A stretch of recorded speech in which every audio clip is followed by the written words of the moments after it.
प्रिय दर्शकों नमस्कार। आज का विषय है सप्तम भाव। सप्तम भाव के स्वामी अर्थात जो है सप्तम भाव कुंडली में कौन सा होता है, तो सप्तम भाव कुंडली में 1 2 3 यानी कि लग्न ये है तो लग्न से सातवां भाव 1 2 3 4 5 6 और 7 इसको कहते हैं सप्तम भाव।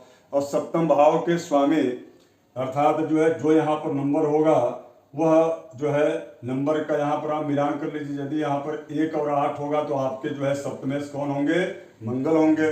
और यदि 2 और 7 होगा तो उसके स्वामी कौन होंगे, सप्तमेश जो है आपके शुक्र होंगे। आपकी जन्म कुंडली में यदि यहाँ पर सप्तम भाव में 3 6 यदि नंबर है तो बुध आपके सप्तमेश होंगे। 9 12 है तो गुरु होंगे।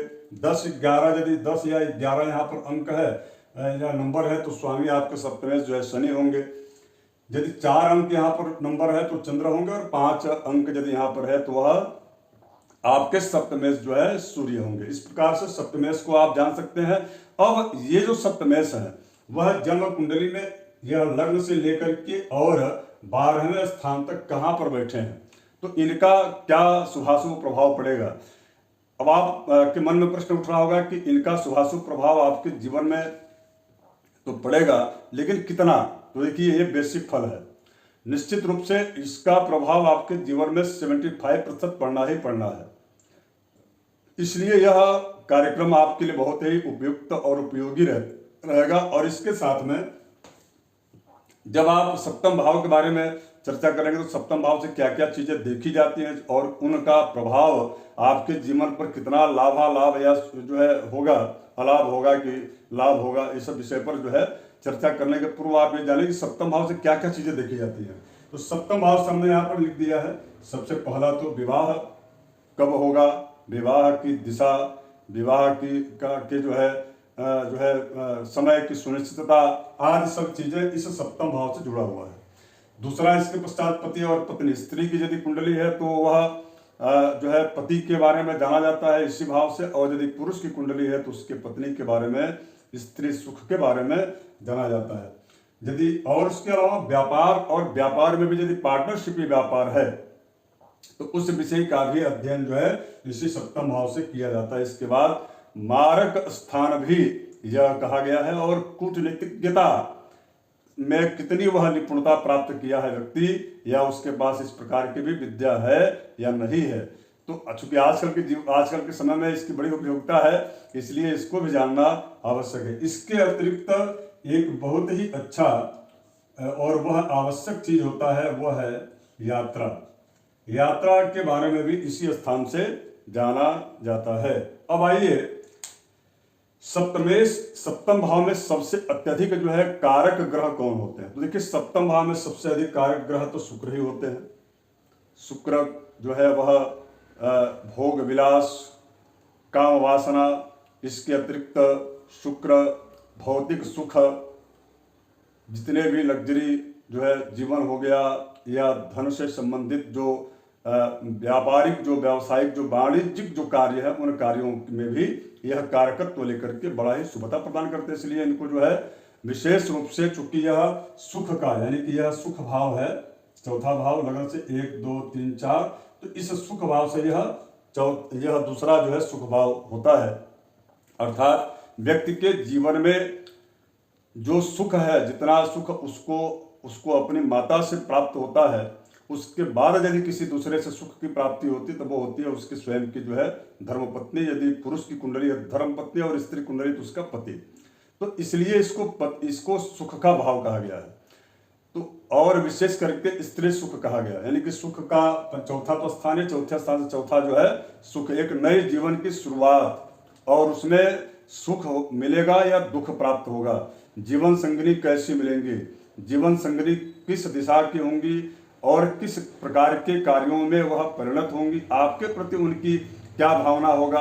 यदि स्त्री की कुंडली है तो आपके प्रति पति की स्थिति रहेगी, भावना रहेगी, और पति का घर आपका कैसा होगा और उनकी दिशा और उनकी सोच क्या होगी। इन सब सारी विषयों के बारे में विस्तार से इस भाव से देखा जाता है। अब देखिए अगर यदि यह सप्तमेश लग्न में आपके बैठे हैं, जैसे कि आप जन्म कुंडली आप निकाल लीजिए, जैसे कि हमने बताया आपसे सप्तमेश कैसे आप निकाल सकते हैं, बहुत आसान है। तो सप्तम भाव के स्वामी यदि लग्न में यहाँ पर बैठते हैं तो लग्न में बैठ करके सीधी सीधी दृष्टि जो है उनकी जो है लग्न पर पड़ती है। इसका मतलब यह है कि यदि शुभग्रह यहाँ पर हैं, कहा गया है एक सिद्धांत इस पर कि केंद्र त्रिकोणे दारे से स्वच्छ मित्र स्व वर्ग के कर्माधिपनवा दृष्टि बहुत स्त्री सहितो होवे। यह एक विषय इसमें है, लेकिन इसमें एक शंका भी आती है कि बहु स्त्री सुखो बहु स्त्री सहितो भवे। शास्त्रकार ने ऐसा क्यों कहा? तो इसका उत्तर भी इन्होंने दे दिया कि कर्माधिपेन, यदि वह कर्म भाव के स्वामी से दृष्ट है तो इस प्रकार की स्थितियों में वह व्यक्ति राज सम्मान या राज सुख या राजा जैसा जीवन जीता है और उसको कई स्त्रियों का सुख प्राप्त होता है। अब कई स्त्रियों का सुख का मतलब काम वासना से संबंधित यहाँ पर नहीं है। उन्होंने कह दिया कि कर्माधिपेन, अर्थात यदि आपके जो है आप देखे होंगे कि सामान्य सी बात है कि एक परिवार में एक घर में जो है बर्तन धोने वाली आती है, कपड़ा धोने वाली आती है, वो भी स्त्री है। इसके अतिरिक्त जो है दैनिक जो दैनंदिन जो कार्य है उसमें कई प्रकार की स्त्रियां जो है श्रमिक के रूप में आपका सहयोग आपके घर में करती है, तो स्त्री सुख वो भी हो सकता है। इसके अतिरिक्त आपने देखा होगा कि कई सारे जो है स्त्रियां भाई के रूप में आपके साथ जुड़ करके कार्य करती हैं, ऑफिशियल वर्क आपकी जो है निपटाती हैं।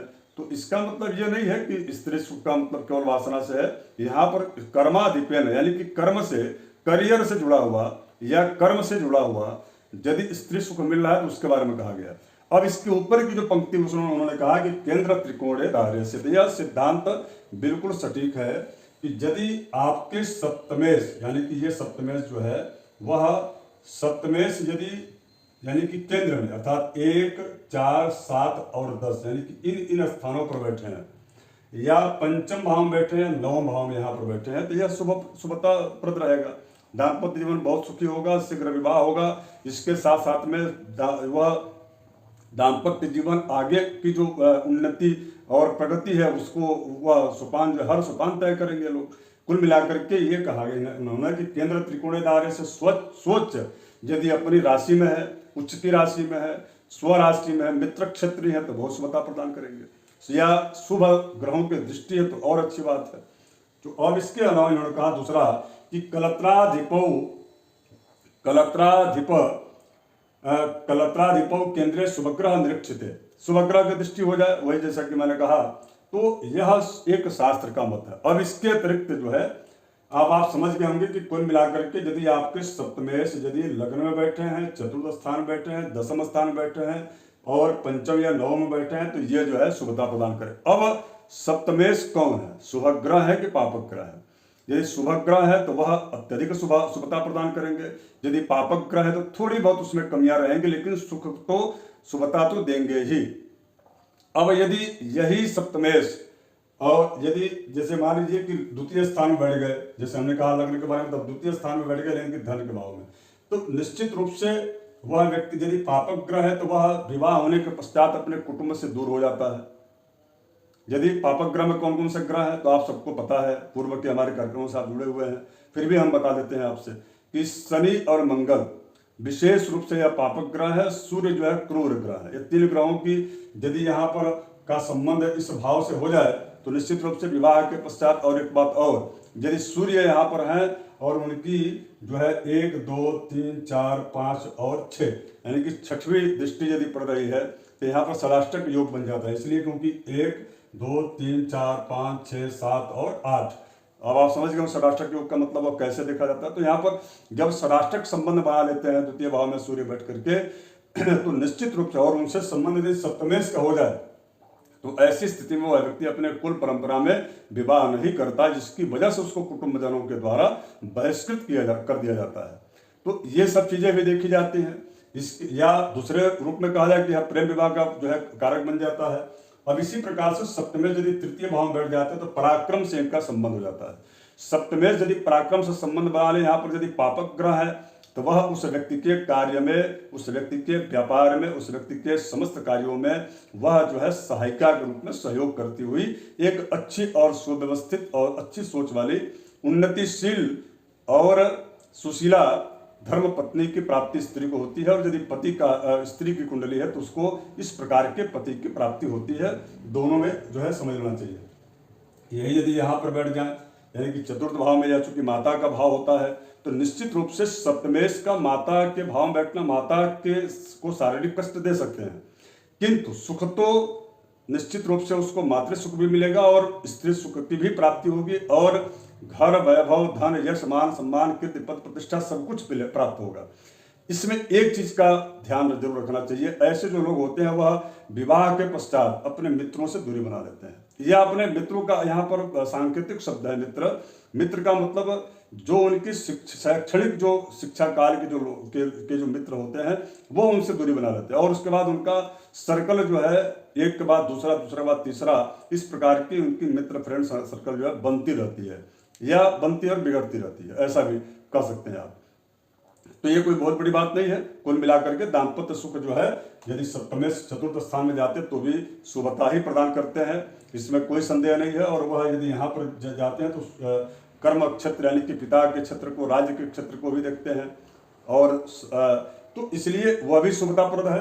यही सप्तमेश यदि पंचम में चले जाए तो वहाँ भी शुभताप्रद है, यानी कि दोनों की शैक्षणिक स्थितियाँ भी अनुकूल होती हैं, और जो है अनुकूल वातावरण में दोनों का विवाह होता है। आगे चल करके दाम्पत्य जीवन सुखी और सुखमय होता है, घबराने की जरूरत बिल्कुल नहीं। हाँ, अब इसके पश्चात यही सप्तमेश यदि आपकी जन्म कुंडली में यहाँ पर बैठे हो, यानी कि छठे भाव, छठा भाव क्या है? ऋण, रोग और शत्रु का है। तो दो तीन चीजें देंगे। ये पहली चीज तो यह है कि विवाह विलंब से होगा। विवाह यदि विलंब से हुआ तो भी निर्णय जो है हो सकता है कि आपस में वैचारिक मतभेद रहता हो। यहाँ पर मैं एक बात जरूर कहूँगा, यदि यहाँ पर शनि या मंगल अलग अलग स्थिति में बैठे हैं, यानी कि एक साथ नहीं, शनि और मंगल यदि अलग अलग बैठे हैं, तो निश्चित रूप से मंगल यदि बैठे हैं तब तो दाम्पत्य जीवन में थोड़ी से प्रभाव उनका अत्यधिक देखा जाएगा, यानी कि कुप्रभाव, अर्थात आपस में मनमुटाव और किसी न किसी जो है प्रॉपर्टी या भूमि से संबंधित विवाद की स्थितियां भी उत्पन्न होती हैं आपस में परस्पर में। और ये कब होता है? यह 47 वर्ष के बाद। व्रण, रोग, ऋण इत्यादि सब चीजें या अन्य चीजें जो है रोग से ग्रस्तता भी देखी गई है। यही पर यदि शनि बढ़ जाते हैं तो उस व्यक्ति के 36 वर्ष के पश्चात जो है विवाह के बाद उस व्यक्ति का वह शनि अनुकूल हो जाते हैं, और जो पूर्व की जो सारी जो चीजें विवादास्पद या वैचारिक मतभेद हुआ रहता है वह समाप्त होकर के एक अनुकूल जो है दाम्पत्य सुख प्राप्त होता है।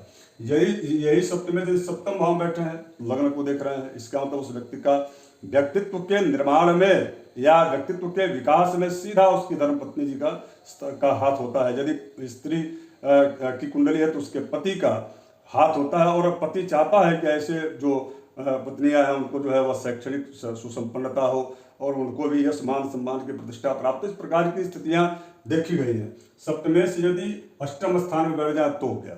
सप्तमेश यदि अष्टम स्थान में बैठ जाए तो देखिए उसमें किसी भी प्रकार से तीसरे किसी व्यक्ति का प्रवेश न होने दे तो ज्यादा बेटर है। इसलिए क्योंकि अष्टम स्थान में यदि जाते हैं तो वहां पर रहस्यमय बना देते हैं, यानी कि दोनों एक साथ रहेंगे जरूर, लेकिन एक दूसरे के प्रति उनकी जो सोच होगी कहीं न कहीं शंकाग्रस्त होगी। कई बार यदि अशुभ ग्रहों की से युति यदि हो जाए साथ में, या अशुभ ग्रह की दृष्टि यदि अष्टम स्थान पर पड़ जाए, वहां पर सप्तम भाव के स्वामी बैठे हैं, तो वहां पर स्थितियां जो है विस्फुटन यानी कि संबंध का विच्छेद भी ये करा सकते हैं। ऐसी स्थिति में डरने या घबराने की आवश्यकता नहीं है। ऐसी यदि स्थितियां रहती है तो सावधान रहिए, और तीसरे किसी व्यक्ति का प्रवेश अपने घर में बिल्कुल ना होने दें। अपने कार्य में आप जो है प्रगति निश्चित रूप से निरंतर करते रहेंगे। हाँ, अगर यदि तत्संबंधित अर्थात सप्तमेश जिस प्रकार के या जो हों, शुभ ग्रह हो या पापक ग्रह हो, उनके अनुसार आगे मैं जिसकी चर्चा करूंगा उनके अनुसार जो है उस व्यक्ति को दान करना चाहिए, और उनके अनुसार उनके मंत्रों का जप करना चाहिए, और घर के जो है वास्तु में उस दिशा से संबंधित तत्वों को का जो है अच्छा बेहतरीन समन्वय बना करके चलना चाहिए। यही सप्तमेश यदि भाग्य स्थान में चले जाते हैं तो विवाह के बाद भाग्य का उदय होता है, उन्नति और प्रगति होता है, यानी कि कुल मिलाकर के सभी दृष्टिकोण से वह शुभता प्रदान करते हैं। यही सप्तमेश यदि स्त्री हो या पुरुष हो उसकी कुंडली में जब 10वें स्थान में चले जाए तो इसका कर्म से संबंध बन जाता है। पिता, माता और जो है पत्नी, और पुरुष की कुंडली है तो स्त्री, और यदि स्त्री की कुंडली है तो पति, यानी कि ये तीनों का समन्वय बेहतरीन रहता है, और किसी भी प्रकार से हर प्रकार से कहा जाए कि यह जो दाम्पत्य जीवन होता है वह बहुत ही सफल होता है। सप्तमेश अगर यदि एकादश स्थान में बैठ जाए तो एकादश स्थान चूंकि यहाँ पर पाप ग्रहों की स्थितियां यदि है तो भी शुभता प्रदान होता है, यदि शुभ ग्रह है तो भी। कुल मिलाकर के दोनों ही परिस्थितियां ऐसे लोगों के लिए दाम्पत्य सुख जो है प्रदान करती हैं, और साथ साथ में विवाह में विलंब भी नहीं होता है। विवाह में विलंब का कारण ये 12वां भाव है। अगर यदि यहाँ पर ये सप्तमे यदि 12वें स्थान में बढ़ जाता है तो वहाँ पर विवाह में विलंब करते हैं, और प्राय ऐसा देखा गया कि वह व्यक्ति जो है बहुत ही कम समय में उसके बीच में जो है वैचारिक मतभेद प्रारंभ हो जाता है। यदि मैं फिर कह रहा हूँ कि यदि शुभग्रह है तो निश्चित रूप से इस प्रकार की स्थितियां देखी जाएंगी। यदि पापक ग्रह यहाँ पर है तो उसमें जो है स्थितियां अत्यंत अनुकूल होंगी। शुभग्रह है तो वो संभल सकती है, संबंध विच्छेद नहीं हो पाएगा, तलाक इत्यादि चीज की, डाइवोर्स इत्यादि चीज की स्थितियां नहीं बनेंगी। किंतु यदि पापक ग्रह है तो बहुत ध्यान देने की आवश्यकता है, और आपको आपस में पारदर्शिता बहुत आवश्यक है। ये बहुत मायने रखता है, विशेष करके 12वें स्थान में, तो इसका अवश्य ध्यान दें। नमस्कार। आज फिलहाल इतना ही। कल जो है हम लेकर जो उपस्थित होंगे अष्टम भाव। अष्टम भाव चूंकि आयु का भी भाव है और मृत्यु का भी भाव है। इन दोनों विषयों पर बहुत अच्छे से हम चर्चा विस्तार से करेंगे। आप सभी जुड़े रहिए और अधिक से अधिक लोगों को जोड़ने का प्रयास कीजिए। धन्यवाद।